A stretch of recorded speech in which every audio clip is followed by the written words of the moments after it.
നമുക്ക് വരുമ്പോൾ തന്നെ ആ ചുറ്റുമുള്ള എല്ലാ ആൾക്കാരും അതിന്റെ ബിഹേവിയറും എല്ലാം മാറും. എനിക്ക് തോന്നുന്നു എങ്ങനെയാണ് മമ്മൂക്കയ്ക്ക് ഇങ്ങനത്തെ ക്യാരക്ടേഴ്സേ മമ്മൂക്ക തപ്പി വരുന്നതെന്നാണ് മനസ്സിലാവുന്നത്. അത് ഇത്ര ഭംഗിയായിട്ട് ഇത് ഒരു വല്ലാത്ത മീറ്ററിൽ ചെയ്തിരിക്കുക ക്യാരക്ടർ.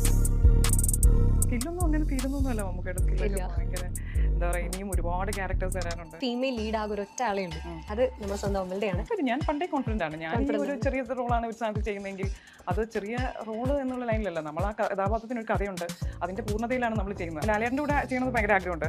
ഇതൊക്കെ ഒരു ഭാഗ്യങ്ങളാണ്. നമുക്കങ്ങനെ എപ്പോഴും ഒരു ചാൻസ് ഒന്നും കിട്ടില്ല. ഇവരൊരു വർഷം 3-4 സിനിമ ചെയ്യുന്ന ആൾക്കാരായിരിക്കും. അവിടെ ഒരു ചാൻസ് കിട്ടാന്ന് പറഞ്ഞാൽ അത് കിട്ടില്ല.